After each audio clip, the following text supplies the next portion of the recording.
खाना कैसे, कब और क्या खाए? आप खाने के बारे में हमेशा से जानना चाहते रहे हैं। क्या खाए, कैसे खाए और कब खाए? तो यहाँ सीधे दिव्यदर्शी से ये सब जानिए और लाभ पाइए। मैंने अभी ही कहीं पढ़ा कि अमेरिका में 20% खाना चलती कारों में खाया जाता।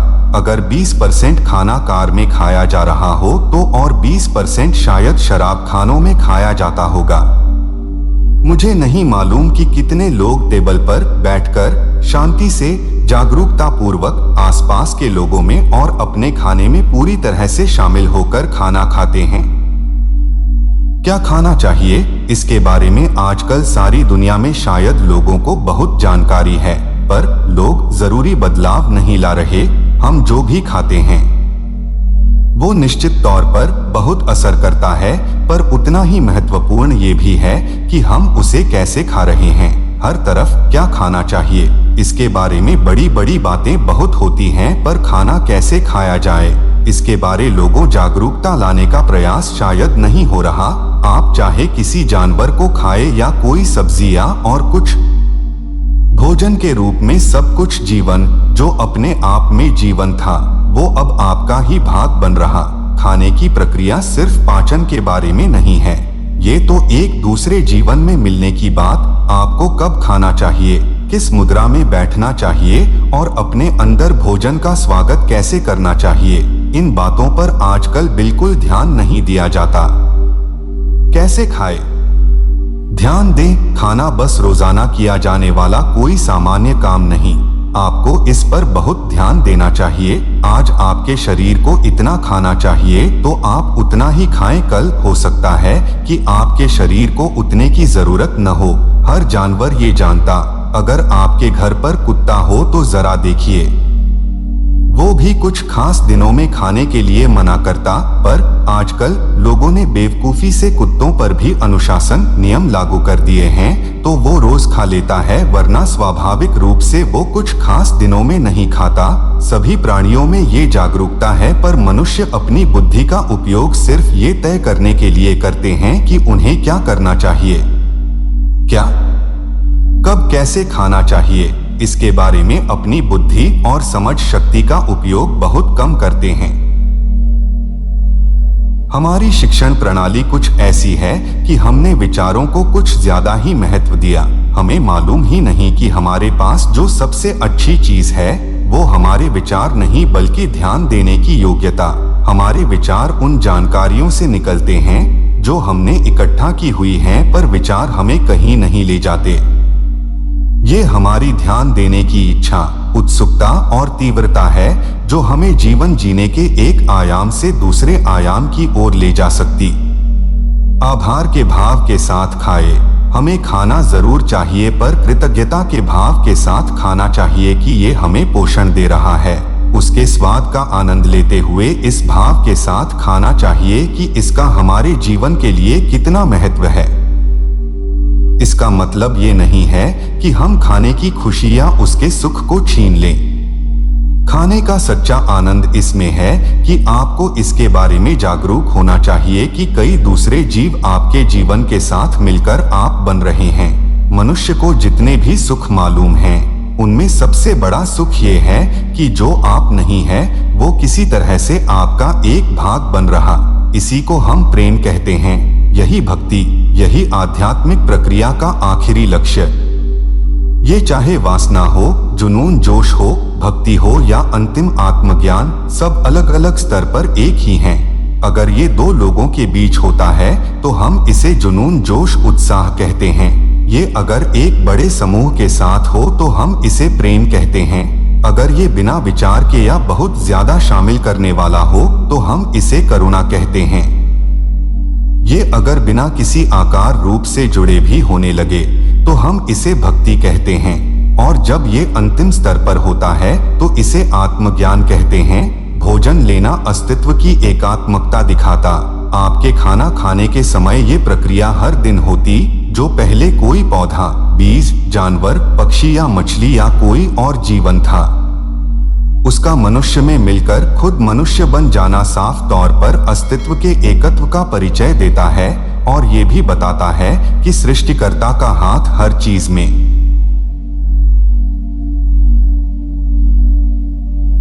अपने हाथ से खाए। अगर आप भोजन को हाथों से छूते नहीं हैं तो आपको पता नहीं चलता कि वो कैसा।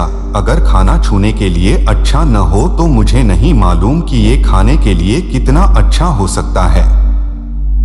और एक बात ये है कि आपके हाथ कितने साफ हैं ये आपके ही हाथों में है, पर एक चम्मच या कांटा कितना साफ है इसके बारे में आप कुछ नहीं कह सकते, क्योंकि ये आपके हाथों में हो ये जरूरी नहीं। आपके हाथों को और किसी ने नहीं, बस आपने ही इस्तेमाल किया है और आप जानते हैं कि खाने के लिए ये कितने साफ हैं। पर चम्मच कांटों के बारे में आपको कुछ नहीं पता कि उन्हें किसने, कैसे और किस लिए इस्तेमाल किया है। वे तो उन्हें बस टिश्यू पेपर से पोंछ देंगे और वे साफ ही दिखेंगे। सबसे बड़ी बात, आप जब चम्मच कांटों का इस्तेमाल करते हैं तो आपको खाने का एहसास नहीं होता। जब आपके सामने खाना आए तो उस पर अपने हाथ कुछ पलों के लिए रखकर अनुभव कीजिए कि खाना कैसा है। मेरी थाली में अगर कुछ चीजें रखी जाएं तो उनका बस अनुभव करके बिना स्वाद लिए मैं जान जाता हूं कि मुझे क्या खाना चाहिए और क्या नहीं। खाने को जानने के लिए मेरे हाथ पहला स्तर हैं। खाने को बार चबाएं, योग में कहते हैं जब आप खाने का एक कौर लेते हैं तो इसे बार चबाएं। इसके पीछे बहुत सा विज्ञान है, पर मूल रूप से ऐसा करने से हमारा भोजन मुंह में ही पचने के लिए तैयार अवस्था में आ जाता है और शारीरिक प्रणाली को सुस्त नहीं बनाता। इसे बार चबाने से उस भोजन की जानकारी प्रणाली को समझ में आ जाती है और शरीर की हर कोशिका ये निर्णय लेने में सक्षम हो जाती है कि आपके लिए क्या सही है और क्या नहीं। स्वाद की दृष्टि से नहीं, बल्कि इस हिसाब से कि सारी प्रणाली के लिए क्या ठीक है। इसे कुछ देर तक करने से शरीर की हर कोशिका ये जान जाएगी कि उसे क्या पसंद है और क्या नहीं।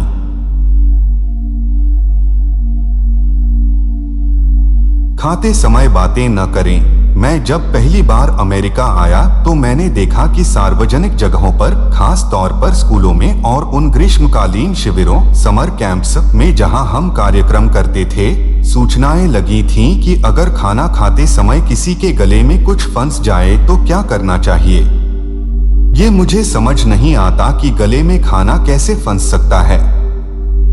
कोई जलाशय में डूब जाए तो ये बात समझ में आती है, क्योंकि हम मछली की तरह नहीं बने हैं।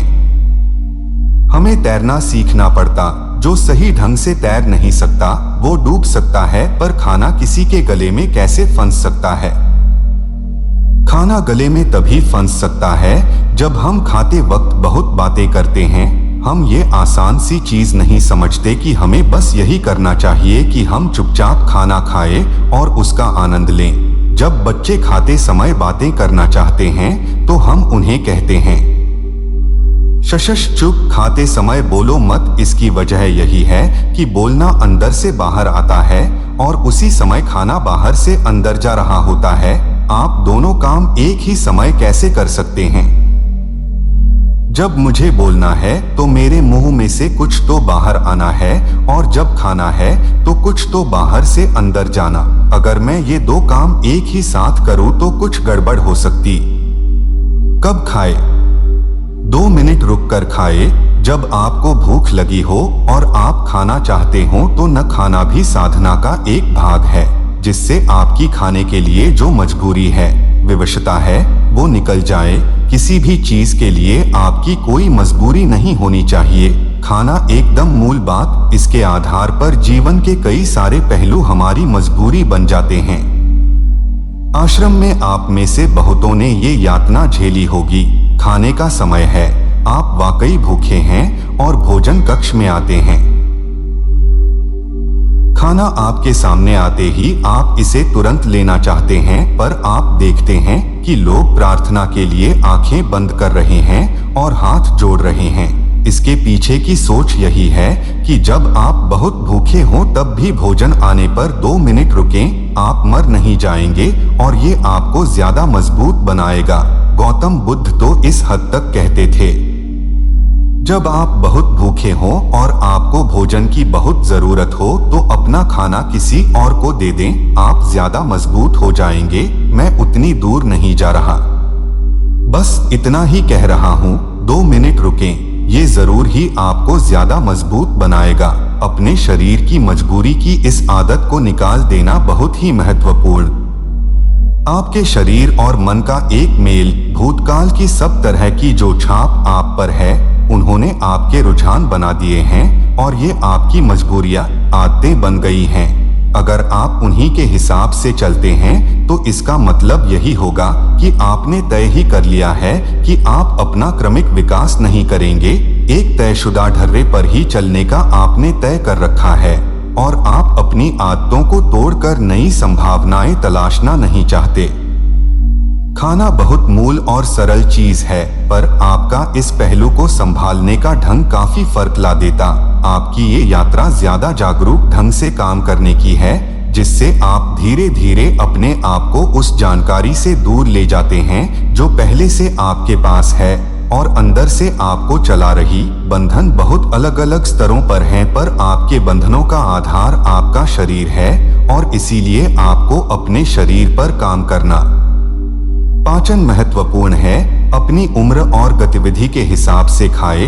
आप जिसे अपना शरीर और मन कहते हैं, वो यादों का एक ढेर भर। इन यादों या जानकारियों के कारण ही आपके शरीर ने ये आकार लिया। हम जो खाना खाते हैं वो इन्हीं यादों के आधार पर हमारा शरीर बन जाता। मान लीजिए मैं एक आम खाता हूँ तो ये आम मुझ में जाकर आदमी बन जाता। अगर यही आम कोई स्त्री खाए तो उसके अंदर जाकर ये स्त्री बन जाएगा। अगर इसे गाय खा ले तो ये गाय बन जाएगा। ये आम मेरे अंदर जाकर आदमी क्यों बनता है, स्त्री या गाय क्यों नहीं? ये यादों की वजह से है। जो खास यादें मेरी प्रणाली में हैं, उनकी वजह से।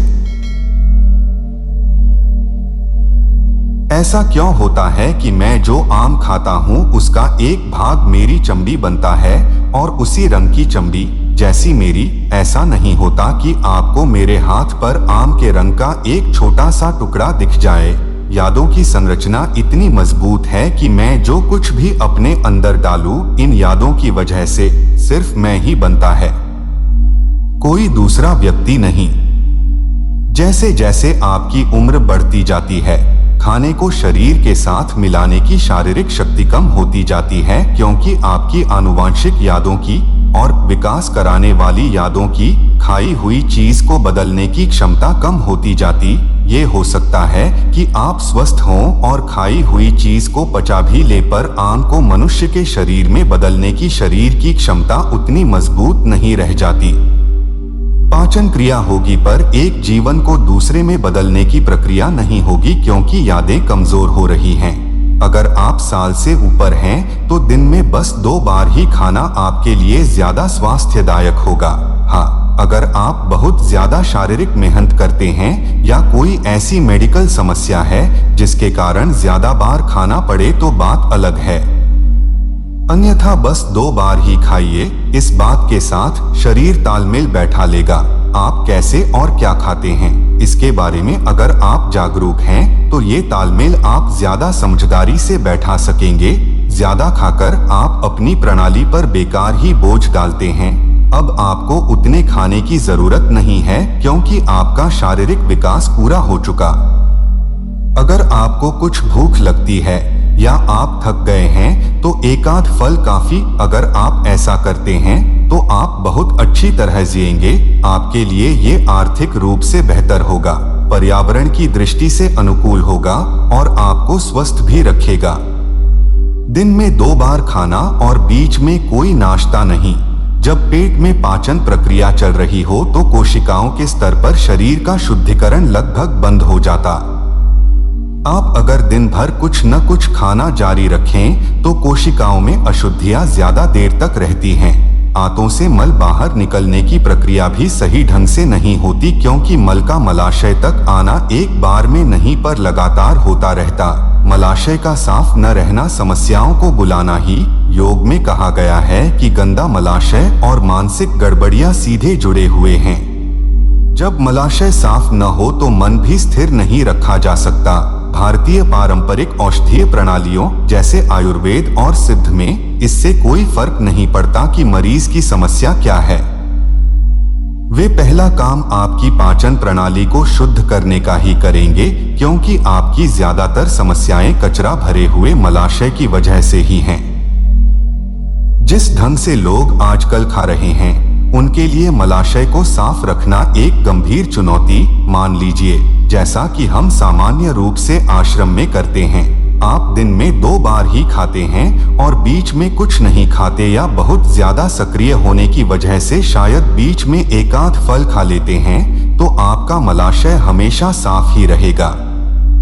यौगिक संस्कृति में हम कहते हैं कि 2 भोजन के बीच में कम से घंटे का अंतर होना चाहिए। ये अगर संभव न हो तो कम से कम घंटे का फर्क तो होना ही चाहिए। इससे कम अंतर पर खाने का मतलब अपने लिए तकलीफ खड़ी करना ही। आपका मन और शरीर खाली पेट सबसे अच्छा काम करते हैं।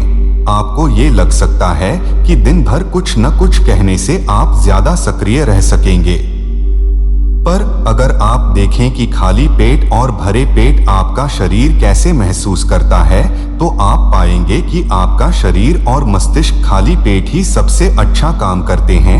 अगर खाने को पचाने की प्रक्रिया आपके पाचन तंत्र में लगातार चल रही हो, तो कुछ ऊर्जा हमेशा इसी काम में लगी रहेगी, जिससे आपका शरीर और मस्तिष्क सबसे अच्छा काम नहीं कर सकेंगे।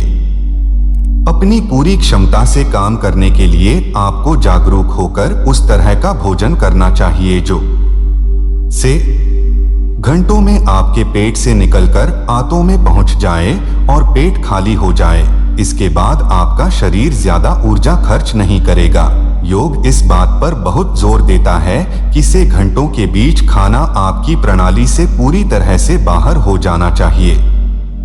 अगर आप इतनी जागरूकता रखें तो आप हमेशा काफी ज्यादा ऊर्जा, सतर्कता और सजगता का अनुभव करेंगे। आप चाहे कोई भी काम करते हो, जीवन को सफलतापूर्वक जीने के ये मुख्य घटक तरीके हैं। आध्यात्मिक प्रक्रिया जो कुछ भी है, उसके एक स्तर का मतलब ये है कि आप अपने शरीर और मन में एक खास तरह की सत्यनिष्ठा, समग्रता लाएं। सत्यनिष्ठा लाने से मेरा मतलब ये है कि आपकी पूरी प्रणाली एक खास तरह से संगठित हो। ऐसा क्यों होता है कि मैं जो आम खाता हूँ उसका एक भाग मेरी चमड़ी बनता है और उसी रंग की चमड़ी जैसी मेरी? ऐसा नहीं होता कि आपको मेरे हाथ पर आम के रंग का एक छोटा सा टुकड़ा दिख जाए। यादों की संरचना इतनी मजबूत है कि मैं जो कुछ भी अपने अंदर डालूं, इन यादों की वजह से सिर्फ मैं ही बनता है, कोई दूसरा व्यक्ति नहीं। जैसे जैसे आपकी उम्र बढ़ती जाती है, खाने को शरीर के साथ मिलाने की शारीरिक शक्ति कम होती जाती है, क्योंकि आपकी आनुवांशिक यादों की और विकास कराने वाली यादों की खाई हुई चीज को बदलने की क्षमता कम होती जाती। ये हो सकता है कि आप स्वस्थ हों और खाई हुई चीज को पचा भी ले, पर आम को मनुष्य के शरीर में बदलने की शरीर की क्षमता उतनी मजबूत नहीं रह जाती। पाचन क्रिया होगी पर एक जीवन को दूसरे में बदलने की प्रक्रिया नहीं होगी, क्योंकि यादें कमजोर हो रही हैं। अगर आप साल से ऊपर हैं तो दिन में बस 2 बार ही खाना आपके लिए ज्यादा स्वास्थ्यदायक होगा। हाँ, अगर आप बहुत ज्यादा शारीरिक मेहनत करते हैं या कोई ऐसी मेडिकल समस्या है जिसके कारण ज्यादा बार खाना पड़े तो बात अलग है। अन्यथा बस 2 बार ही खाइए। इस बात के साथ शरीर तालमेल बैठा लेगा। आप कैसे और क्या खाते हैं, इसके बारे में अगर आप जागरूक हैं तो ये तालमेल आप ज्यादा समझदारी से बैठा सकेंगे। ज्यादा खाकर आप अपनी प्रणाली पर बेकार ही बोझ डालते हैं। अब आपको उतने खाने की जरूरत नहीं है, क्योंकि आपका शारीरिक विकास पूरा हो चुका। अगर आपको कुछ भूख लगती है या आप थक गए हैं तो एक आध फल काफी। अगर आप ऐसा करते हैं तो आप बहुत अच्छी तरह जिएंगे। आपके लिए ये आर्थिक रूप से बेहतर होगा, पर्यावरण की दृष्टि से अनुकूल होगा और आपको स्वस्थ भी रखेगा। दिन में 2 बार खाना और बीच में कोई नाश्ता नहीं। जब पेट में पाचन प्रक्रिया चल रही हो तो कोशिकाओं के स्तर पर शरीर का शुद्धिकरण लगभग बंद हो जाता। आप अगर दिन भर कुछ न कुछ खाना जारी रखें तो कोशिकाओं में अशुद्धियां ज्यादा देर तक रहती हैं। आंतों से मल बाहर निकलने की प्रक्रिया भी सही ढंग से नहीं होती, क्योंकि मल का मलाशय तक आना एक बार में नहीं पर लगातार होता रहता। मलाशय का साफ न रहना समस्याओं को बुलाना ही। ऐसा क्यों होता है कि मैं जो आम खाता हूँ उसका एक भाग मेरी चमड़ी बनता है और उसी रंग की चमड़ी जैसी मेरी? ऐसा नहीं होता कि आपको मेरे हाथ पर आम के रंग का एक छोटा सा टुकड़ा दिख जाए। यादों की संरचना इतनी मजबूत है कि मैं जो कुछ भी अपने अंदर डालूं, इन यादों की वजह से सिर्फ मैं ही बनता है, कोई दूसरा व्यक्ति नहीं। जैसे जैसे आपकी उम्र बढ़ती जाती है, खाने को शरीर के साथ मिलाने की शारीरिक शक्ति कम होती जाती है, क्योंकि आपकी आनुवांशिक यादों की और विकास कराने वाली यादों की खाई हुई चीज को बदलने की क्षमता कम होती जाती। ये हो सकता है कि आप स्वस्थ हों और खाई हुई चीज को पचा भी ले, पर आम को मनुष्य के शरीर में बदलने की शरीर की क्षमता उतनी मजबूत नहीं रह जाती। पाचन क्रिया होगी पर एक जीवन को दूसरे में बदलने की प्रक्रिया नहीं होगी, क्योंकि यादें कमजोर हो रही हैं। अगर आप साल से ऊपर हैं तो दिन में बस 2 बार ही खाना आपके लिए ज्यादा स्वास्थ्यदायक होगा। हाँ, अगर आप बहुत ज्यादा शारीरिक मेहनत करते हैं या कोई ऐसी मेडिकल समस्या है जिसके कारण ज्यादा बार खाना पड़े तो बात अलग है। अन्यथा बस 2 बार ही खाइए। इस बात के साथ शरीर तालमेल बैठा लेगा। आप कैसे और क्या खाते हैं, इसके बारे में अगर आप जागरूक हैं तो ये तालमेल आप ज्यादा समझदारी से बैठा सकेंगे। ज्यादा खाकर आप अपनी प्रणाली पर बेकार ही बोझ डालते हैं। अब आपको उतने खाने की जरूरत नहीं है, क्योंकि आपका शारीरिक विकास पूरा हो चुका। अगर आपको कुछ भूख लगती है या आप थक गए हैं तो एकाध फल काफी। अगर आप ऐसा करते हैं तो आप बहुत अच्छी तरह जिएंगे। आपके लिए ये आर्थिक रूप से बेहतर होगा, पर्यावरण की दृष्टि से अनुकूल होगा और आपको स्वस्थ भी रखेगा। दिन में 2 बार खाना और बीच में कोई नाश्ता नहीं। जब पेट में पाचन प्रक्रिया चल रही हो तो कोशिकाओं के स्तर पर शरीर का शुद्धिकरण लगभग बंद हो जाता। आप अगर दिन भर कुछ न कुछ खाना जारी रखें तो कोशिकाओं में अशुद्धियां ज्यादा देर तक रहती हैं। आंतों से मल बाहर निकलने की प्रक्रिया भी सही ढंग से नहीं होती, क्योंकि मल का मलाशय तक आना एक बार में नहीं पर लगातार होता रहता। मलाशय का साफ न रहना समस्याओं को बुलाना ही। योग में कहा गया है कि गंदा मलाशय और मानसिक गड़बड़ियां सीधे जुड़े हुए हैं। जब मलाशय साफ न हो तो मन भी स्थिर नहीं रखा जा सकता। भारतीय पारंपरिक औषधीय प्रणालियों जैसे आयुर्वेद और सिद्ध में इससे कोई फर्क नहीं पड़ता कि मरीज की समस्या क्या है। वे पहला काम आपकी पाचन प्रणाली को शुद्ध करने का ही करेंगे, क्योंकि आपकी ज्यादातर समस्याएं कचरा भरे हुए मलाशय की वजह से ही हैं। जिस ढंग से लोग आजकल खा रहे हैं उनके लिए मलाशय को साफ रखना एक गंभीर चुनौती मान लीजिए, जैसा कि हम सामान्य रूप से आश्रम में करते हैं। आप दिन में 2 बार ही खाते हैं और बीच में कुछ नहीं खाते, या बहुत ज्यादा सक्रिय होने की वजह से शायद बीच में एकाध फल खा लेते हैं, तो आपका मलाशय हमेशा साफ ही रहेगा। यौगिक संस्कृति में हम कहते हैं कि 2 भोजन के बीच में कम से घंटे का अंतर होना चाहिए। ये अगर संभव न हो तो कम से कम घंटे का फर्क तो होना ही चाहिए। इससे कम अंतर पर खाने का मतलब अपने लिए तकलीफ खड़ी करना ही। आपका मन और शरीर खाली पेट सबसे अच्छा काम करते हैं। आपको ये लग सकता है कि दिन भर कुछ न कुछ कहने से आप ज्यादा सक्रिय रह सकेंगे, पर अगर आप देखें कि खाली पेट और भरे पेट आपका शरीर कैसे महसूस करता है, तो आप पाएंगे कि आपका शरीर और मस्तिष्क खाली पेट ही सबसे अच्छा काम करते हैं। अगर खाने को पचाने की प्रक्रिया आपके पाचन तंत्र में लगातार चल रही हो तो कुछ ऊर्जा हमेशा इसी काम में लगी रहेगी, जिससे आपका शरीर और मस्तिष्क सबसे अच्छा काम नहीं कर सकेंगे। अपनी पूरी क्षमता से काम करने के लिए आपको जागरूक होकर उस तरह का भोजन करना चाहिए जो से घंटों में आपके पेट से निकलकर आंतों में पहुंच जाए और पेट खाली हो जाए। इसके बाद आपका शरीर ज्यादा ऊर्जा खर्च नहीं करेगा। योग इस बात पर बहुत जोर देता है कि से घंटों के बीच खाना आपकी प्रणाली से पूरी तरह से बाहर हो जाना चाहिए। अगर आप इतनी जागरूकता रखें तो आप हमेशा काफी ज्यादा ऊर्जा, सतर्कता और सजगता का अनुभव करेंगे। आप चाहे कोई भी काम करते हो, जीवन को सफलतापूर्वक जीने के ये मुख्य घटक तरीके हैं। आध्यात्मिक प्रक्रिया जो कुछ भी है उसके एक स्तर का मतलब ये है कि आप अपने शरीर और मन में एक खास तरह की सत्यनिष्ठा, समग्रता लाएं।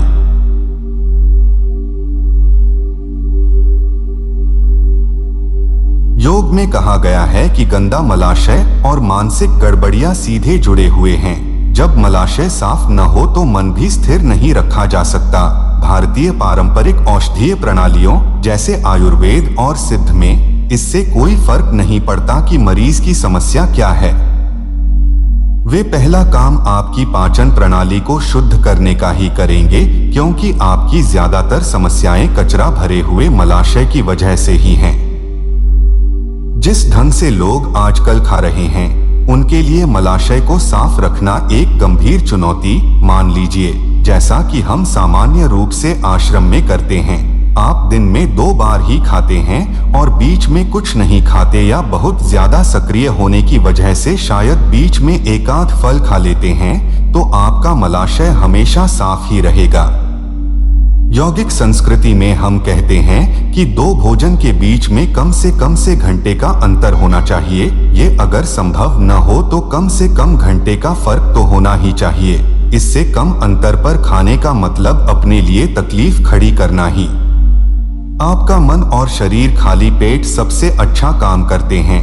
आपको ये लग सकता है कि दिन भर कुछ न कुछ कहने से आप ज्यादा सक्रिय रह सकेंगे, पर अगर आप देखें कि खाली पेट और भरे पेट आपका शरीर कैसे महसूस करता है, तो आप पाएंगे कि आपका शरीर और मस्तिष्क खाली पेट ही सबसे अच्छा काम करते हैं।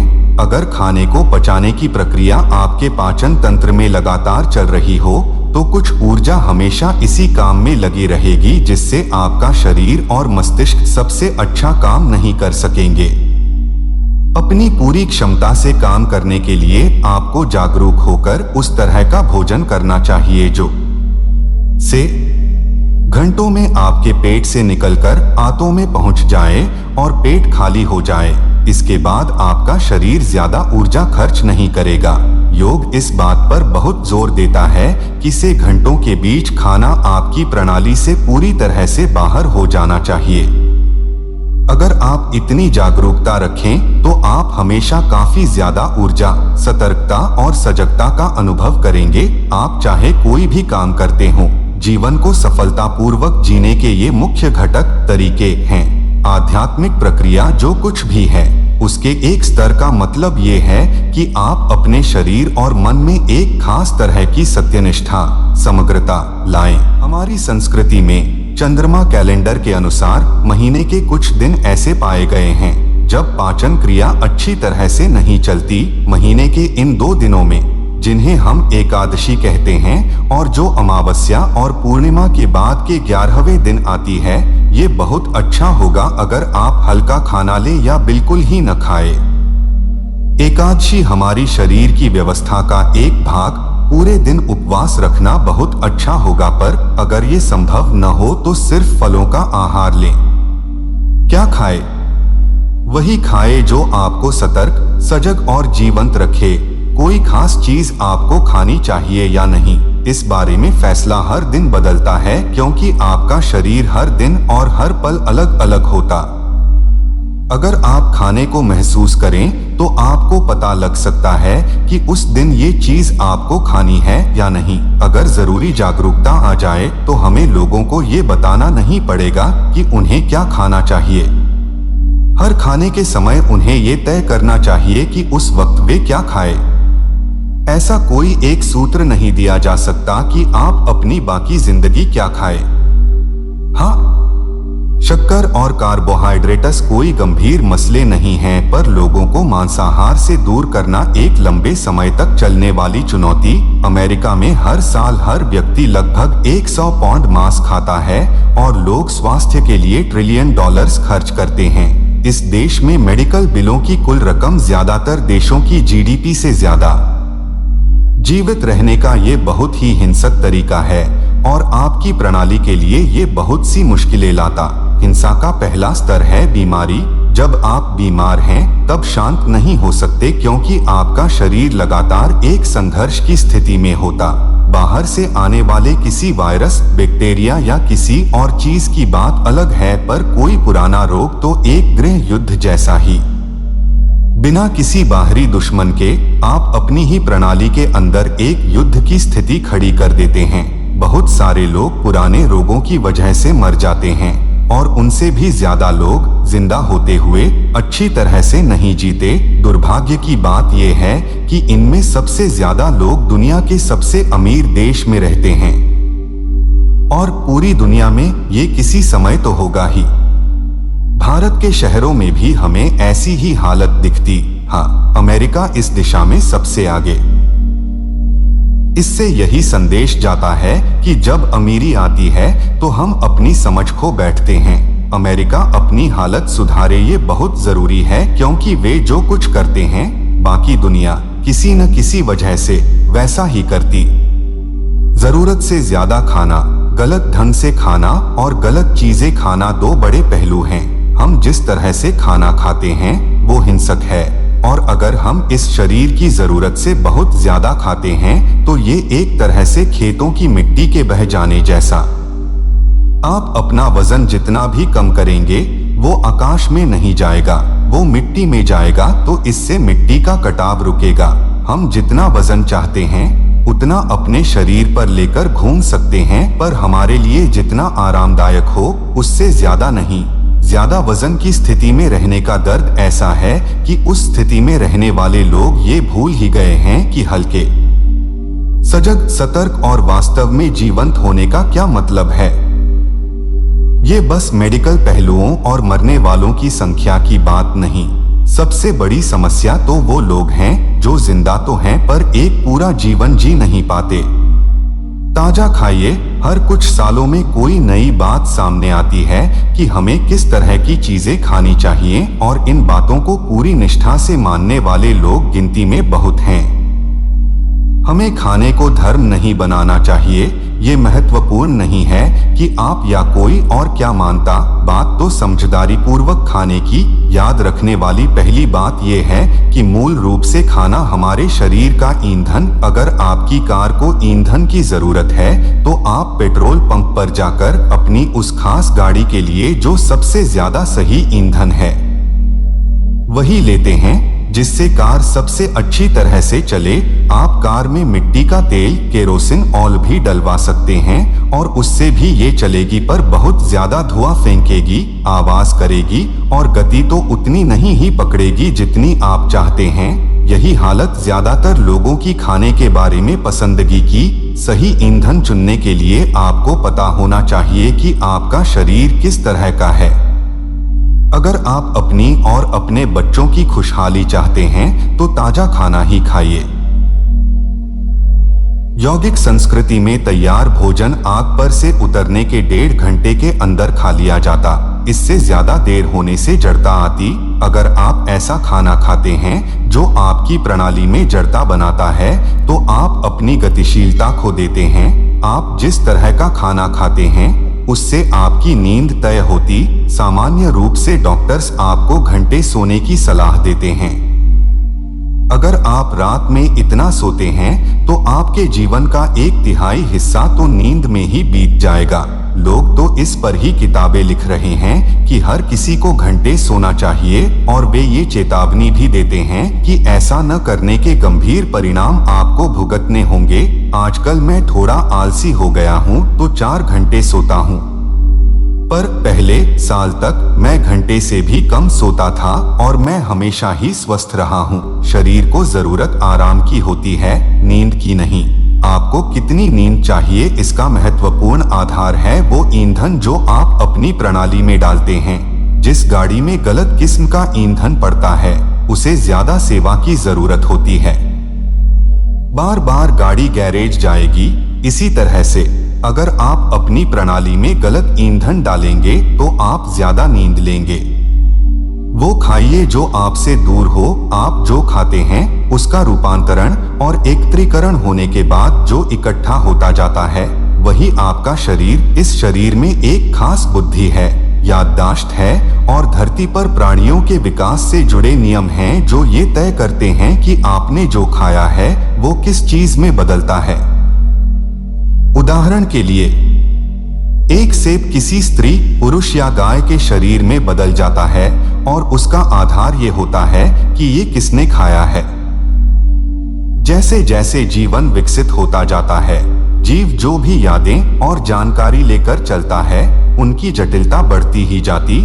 यौगिक परंपरा में हमेशा से ये कहा गया है कि धरती पर प्राणियों के विकास के अर्थों में आपसे जो सबसे ज्यादा दूर है आपको वही खाना चाहिए। उस अर्थ में वनस्पतियों का जीवन हमसे सबसे ज्यादा दूर। अगर आपके लिए मांसाहारी भोजन बहुत ज्यादा जरूरी है तो भी सलाह ये है कि मछली खाए, क्योंकि अगर आप इसे क्रमिक विकास के नजरिए से देखें तो जानवरों में मछली मनुष्य से सबसे ज्यादा दूर। धरती पर पहला जानवर पानी में ही विकसित हुआ और इसीलिए दशावतार में पहला अवतार मछली का माना गया।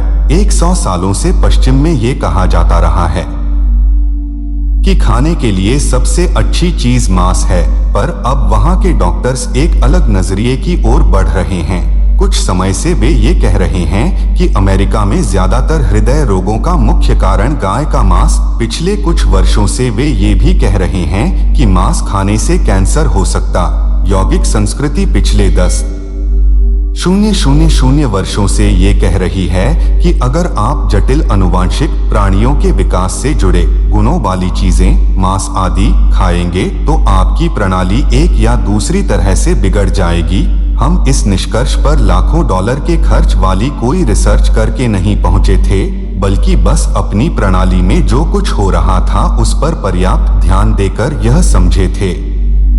तो खाने को किसी तरह का धर्म मत बनाइए। आपके टिके रहने, जीवन चलाने का सवाल जो उपलब्ध हो वो खाइए, पर ये याद रखिए कि जब टिके रहने का सवाल हो तो हमारे पास चुनने के लिए विकल्प भी हैं। जब हमारे पास चुनने की सुविधा हो तो हमें समझदारी पूर्वक वो खाना चाहिए जो हमारी प्रणाली के लिए सबसे अच्छा हो। आपके शरीर के लिए सबसे अच्छा ईंधन वो है जो आपको सतर्क, सजग और सक्रिय रखे। आप प्रयोग करके देख सकते हैं। एक दिन सिर्फ फल खाइए, एक दिन कच्ची सब्जियां खाकर देखिए, एक दिन सब्जी पकाकर खाइए और कभी मांस खाकर भी देखिए। सब चीजें देखिए जिस खाने से आपको सजगता और ऊर्जा के सबसे ज्यादा स्तर मिले। कृपया वो ही खाइए तो आप स्वस्थ रहेंगे। इसको पचाइए। अगर आप फल खाते हैं तो ये 1.5 घंटे में पूरी तरह पच जाएगा। जब आप पकाई हुई सब्जियां खाते हैं तो ये से घंटे में पच जाती हैं। पके हुए अनाज और दूसरी पकी हुई चीजों को पचने में से 10 घंटे लगते हैं। पका हुआ मांस से घंटे में और कच्चा मांस घंटे में पचता। जब आपकी प्रणाली में खाना इतनी देर तक रहता है तो ये सड़ता है और गैर जरूरी बैक्टीरिया इकट्ठा हो जाते हैं। इस तरह का खाना खाकर आप अपनी प्रणाली को नुकसान ही पहुंचाते हैं और फिर आप दवाइयों की जरूरत महसूस करते हैं। आप अपने अंदर जहर पैदा कर लेते हैं और इसीलिए दवाइयों की जरूरत आपको होती।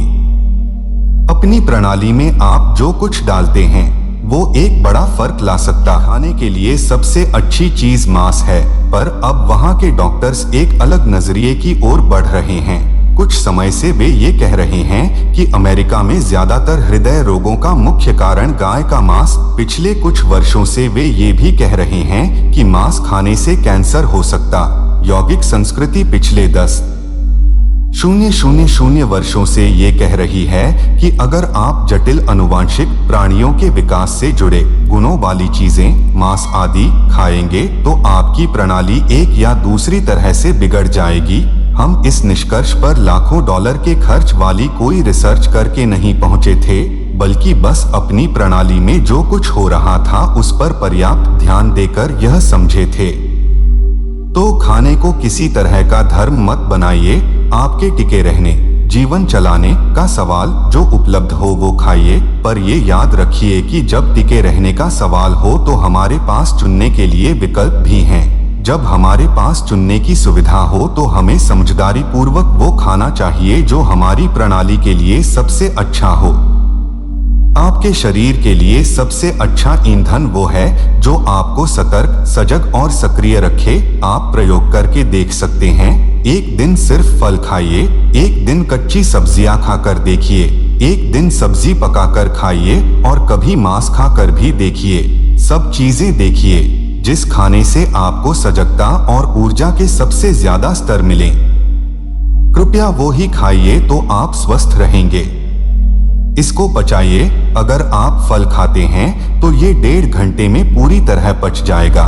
जब आप पकाई हुई सब्जियां खाते हैं तो ये से घंटे में पच जाती हैं। पके हुए अनाज और दूसरी पकी हुई चीजों को पचने में से 10 घंटे लगते हैं। पका हुआ मांस से घंटे में और कच्चा मांस घंटे में पचता। जब आपकी प्रणाली में खाना इतनी देर तक रहता है तो ये सड़ता है और गैर जरूरी बैक्टीरिया इकट्ठा हो जाते हैं। इस तरह का खाना खाकर आप अपनी प्रणाली को नुकसान ही पहुंचाते हैं और फिर आप दवाइयों की जरूरत महसूस करते हैं। आप अपने अंदर जहर पैदा कर लेते हैं और इसीलिए दवाइयों की जरूरत आपको होती। अपनी प्रणाली में आप जो कुछ डालते हैं वो एक बड़ा फर्क ला सकता